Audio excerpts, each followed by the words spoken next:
it's funny how you can think you're really fit, right? Like you're hitting the gym going for runs. Uh, But then you face a totally different kind of challenge, maybe something unexpected, and it just completely floors you. oh, absolutely. That idea that your regular fitness covers everything. It's a common trap. Exactly. And apparently that's a huge issue when it comes to something like, say, trekking in Nepal. Hmm. It can really catch you off guard. It really can. It's a lesson. David Weiss, the Nepal guidebook author, learned the hard way. He considered himself pretty fit, regular exercise and all that. Right. But then he got on the trails in Nepal and just felt, well, completely unprepared. Aching shoulders, sore knees. He realized his gym fitness just wasn't the right kind of fitness. And that's exactly what we want to explore today. We're going into an in-depth exploration of David Wei's guide, How to Get Fit for Trekking in Nepal. It's incredibly practical. It really is. Our mission here is to unpack his insights, help you understand why Nepal trekking is such a unique beast, and crucially, how you can train specifically for it, turning that everyday fitness into real mountain resilience. Yeah, making it functional for the mountains. We're drawing straight from David's guide, which is packed with tips from his own, extensive time on those trails. And if you want the full article, we'll pop a link in the description. That initial struggle David talks about, feeling unfit despite being fit, it's so relatable. And it really highlights the core issue. Which is? Well, he stresses that trekking in Nepal isn't just like a really long walk. It's got these unique demands that your average workout just doesn't touch. He breaks it down into 4 main differences. Okay. First off is the prolonged activity with weight. Think 6, maybe 8 hours a day, carrying a pack that's, say, 7 to 10 kilos. Okay. That's already tough. Yeah, but here's the kicker. It's on incredibly uneven, constantly changing terrain. Rocks, steps, slopes. It's not a smooth path. So it's not just the distance or the pack weight. It's that constant balancing and adjusting for hours that must kill your smaller muscles. Exactly. Muscles you probably don't even notice on a treadmill. Then second, there's the altitude and the climate shifts. Big ones. Right. Going from low to high. You might start in like humid lowlands and then climb up into thin, dry, high-altitude air pretty quickly. That puts a whole different kind of stress on your body, your breathing, everything. Something you just can't replicate easily at home. Not really. Third, and this is often overlooked, are the daily tasks besides walking. Like what? Like unpacking all your stuff after a long day, maybe hand washing some clothes, adjusting to the food Delbot is everywhere. The lentil soup and rice. Yep. These things seem small, but they add up. They drain energy when you're already tired from the trek itself. That's a great point. We pictured the epic views, not necessarily, scrubbing socks in cold water. Totally. And the fourth thing is just the sheer nature of the terrain. Those stone paths, the super steep climbs, and honestly, the descents can be even harder on your body. Knees and ankles must take a pounding. Oh, massively. Yeah. David uses this great analogy, compares it to a boxer or a gymnast. Okay. They might be strong, they might have stamina from general training, but before a fight or competition, they spar, they practice their routines, they replicate the specific demands. That makes sense. Specificity. Exactly. General fitness is the base, but you need targeted training for these specific mountain conditions. That really clarifies it. It's about preparing for the exact type of fatigue. So, okay, someone's listening, maybe they're gym fit, maybe starting out. How do they bridge that gap? Where do you even begin? Well, David realized his biggest mistake was just assuming his fitness was enough. The pack weight, the specific boot feel, the ankle twist, none of that was in his regular routine. So his kind of unconventional first step, actually train with your trekking gear. Really? Like wear the boots, load up the backpack for regular walks? Seems so simple. It does, but think about it. Who actually does that? David insists on it. Train in the exact clothes, boots, and pack you'll use in Nepal. Why exactly? Just breaking them in? That's part of it, yeah. Breaking in boots is crucial. But it's also about finding problems before you're miles from anywhere. That seam that rubs, that strap that digs in, that spot where a blister starts forming. Okay, yeah. You want to find that out walking around your neighborhood, not on day 2 of the Annapurna circuit. Precisely. Avoid that nightmare. And then load the backpack. Seriously, load it. Put 7 to 10 kilos in there. Water bottles work great. They shift around like real gear. Okay. Start with maybe 30-minute walks, then build up to an hour, maybe 2 hours, 3 to 5 times a week. Right. Gradual progression. And he even suggests weaving it into daily life, like he walked to a friend's house wearing his pack, took it off while he was there, put it back on to walk home. That's commitment. Yeah. But I get it. It normalizes the feeling, right? Makes the pack feel less alien. Exactly, it becomes familiar. And, crucially, vary your terrain during these walks. Ah, yeah. Gotta simulate Nepal. Find hills, find stairs, uneven paths in a park, anything that's not perfectly flat. If you live somewhere pancake flat, use a treadmill incline, or just climb stairs repeatedly with the pack on. It helps. David mentions feeling a bit silly doing this in public, training with a full pack. His pro tip is basically embrace the awkwardness now to avoid misery later. Yeah, it's so true, though, isn't it? Who cares if someone gives you a funny look now? It's way better than struggling and being uncomfortable on the actual trek. It's a mindset thing. Definitely. Okay, so you're training with gear, but what about the body itself? Those descents you mentioned, the constant uneven steps, knees and core must be screaming. Oh, absolutely. Nepal's terrain is relentless on your knees, and you need a super stable core to manage the pack and the uneven ground. So what does David recommend for specifically strengthening those areas? He focuses on the fundamentals, things that build functional strength. Squats and lunges are key. Body weight is fine to start. Maybe add weight later or wear your pack. Aim for like 3 sets, 12, 15 reps, maybe 3 times a week. Standard stuff, but effective. Yep. And step-ups. Great for mimicking climbing. Again, 3 sets, 10, 12 reps each leg. Holding light weights or wearing the pack adds intensity. Good one. And for that deep core stability, planks and side planks. Hold them, 30 seconds, work up to a minute, maybe 3, 4 sets. It all helps stabilize you on the trail. Makes sense. What about external help, like knee braces or those trekking poles you see everywhere? Good question. David says if you feel knee strain during training, definitely try out knee supports or braces. See if they help you. But trekking poles, he's become a massive advocate. Really? Even for people with good knees? Especially, he admits he used to think they were just for, older folks or people with injuries. Yeah, I kind of thought that too. But after a few tough treks, he realized the smartest, most experienced trekkers, regardless of age, were all using them. They massively reduce the impact on your knees, especially going downhill. Good. They improve your balance dramatically on tricky bits, save you from slips, even help push aside annoying branches. He says now he would never trek without them. They went from optional to essential for him. Wow, that's a strong endorsement. Definitely makes you rethink seeing them as optional. Okay, so strength is covered. But these treks are long. 6, 8 hours walking daily. How do you build that sheer endurance? Consistency and variety are his watchwords here. Plan for 1 or 2 long walks each week. Start shorter, maybe an hour or 2, but build up to 3, 4, even 5 hours eventually, always with your pack on. Right, mimicking a trek day. Exactly, and do this progressively over, say, 8 to 12 weeks.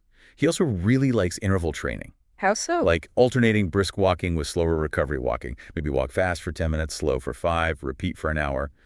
It mimics the stop-start nature of the trail and builds recovery speed. That's clever. And finally, cross-training. Cycling, swimming, stair climbing, anything that boosts your cardio fitness without constantly pounding the same joints you use for walking. Gives your knees a bit of a break. Smart. Protect the joints while building the engine. And he also mentions training in bad weather.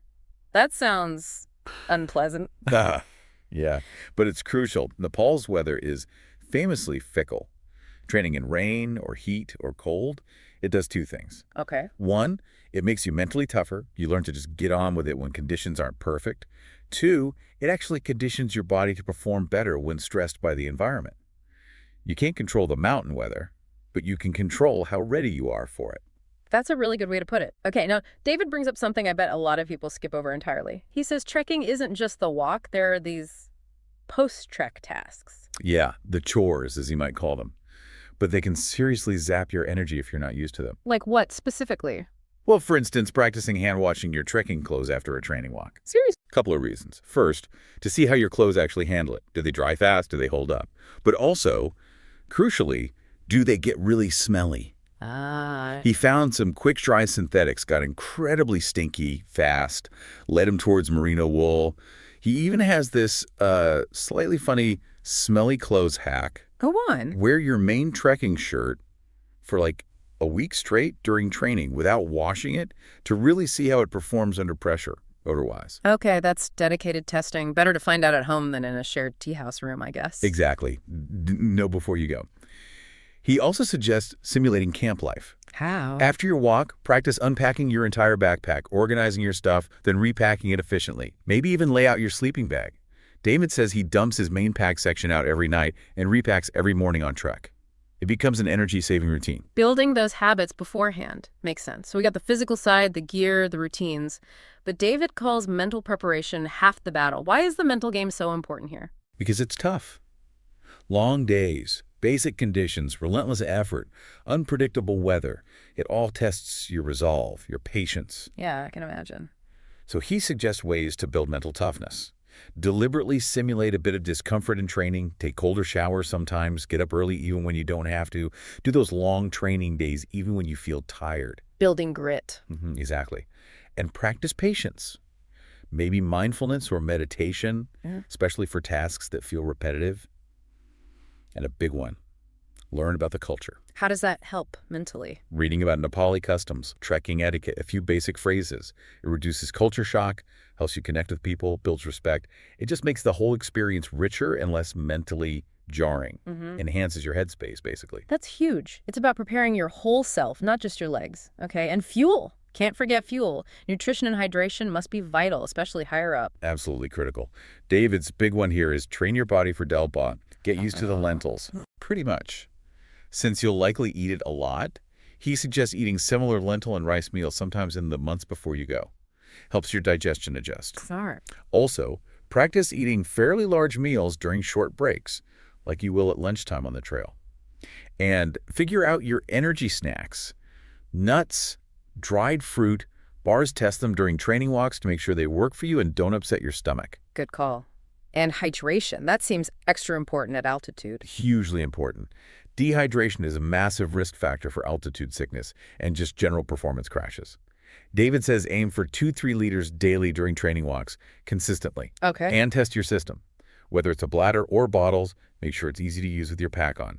And this is crucial practice using your water filter or purification tablets. Why practice that? Because you need to know how long it takes. Finding out you have a 15-minute wait for safe water when you're gasping on a high pass is not ideal. Know the process. And test electrolytes too. Tablets or powders. He calls them lifesavers, but again, make sure they agree with you before the trek. Right. No surprises on the trail. Okay, so that's a lot of individual pieces, but David puts it all together in a sample training plan, right? Like a roadmap. He does, yeah. An 8-week sample plan that weaves everything together really nicely. Yeah. It progresses logically. Can you give us a quick feel for it? Sure. Like weeks 1 and 2 are about building a base. Shorter walks, maybe a 5-kilogram pack, basic strength exercises. Start practicing that hand washing. Okay, gentle start. Then weeks 3 and 4, ramp it up. Longer walks, heavier pack, maybe 7 kilograms. Definitely add hills or stairs. And crucially, start using those trekking poles to get used to them. Building intensity. Exactly. Weeks 5 and 6 are about simulation. Your longest walks yet, maybe the full 7-10 kilogram pack. Practice the camp tasks like packing. Try some Delabat meals. Make sure you train in different weather. Getting really specific now. Yep. And weeks 7 and 8 are the peak phase. Your longest, hardest training walks, full gear, testing everything, hydration, snacks, clothing systems. Also a good time to practice some mindfulness for the mental side. It's very holistic. That structure makes it feel much more manageable, breaking it down week by week. But even with a plan, people make mistakes. What are the big no-nos David warns against? Oh yeah, he lists several key pitfalls. Number 1 is probably skipping the gear testing. That's just asking for blisters and chafing that could ruin your whole trip. Definitely want to avoid that. Another is that feeling of being too tired to train after work. His point is, if you're too tired for training now, imagine your exhaustion after 8 hours on the trail. You need to push through that. Good perspective. What else? Ignoring your knees. Those stone steps are brutal. Use poles, do the strengthening, maybe wear supports if needed. Don't just hope for the best. Proactive care. Also, underestimating those daily chores, the packing, the washing. Practice them so they become routine, not energy drains. And finally, something non-negotiable for him. Getting proper travel insurance that specifically covers high-altitude trekking and emergency evacuation. Cannot stress that enough. Seriously crucial. Absolutely. He also mentions, thinking about altitude-specific stuff like breathing exercises, maybe some HIT for higher treks like Everest Base Camp. And remembering, different treks have different demands. Mardi Himmel is steep, Annapurna Circuit is long. Tailor your final prep. Good point. Oh, and one more thing. Before you start any intense training, and definitely before you go, get a health checkup. Talk to your doctor about your plans. Safety first. Absolutely. And David kind of wraps it all up with a really nice thought, doesn't he? Something about enjoying the trek more. Yeah, he basically says, start the training now, Yeah. put in the effort now, and you will enjoy the actual trek so much more later. The preparation enhances the experience itself. It frames the training not as a chore, but as the beginning of the adventure. Exactly. It's part of the journey. And maybe that's the final thought for you listening. Preparing for a huge challenge like Nepal trekking, it isn't just about getting to the end point, is it? It's about the change that happens during the preparation. Yeah, it's about discovering what you're capable of mentally and physically long before you even get on the plane. You're building resilience. Forging a stronger, more adaptable you, ready for whatever mountain, literal or figurative, comes next. Well said. If you want to dig deeper into all this, definitely check out David Way's work. Head over to the Longest Way Home Nepal travel website, loads of great resources there. And look into his guidebooks for detailed trek planning. We've put links to the article and his site in the description. His site is incredibly comprehensive, highly recommend it. We really hope this exploration helps you prepare for your own amazing journeys, whether that's to the Himalayas or any other challenge you're taking on. Until next time.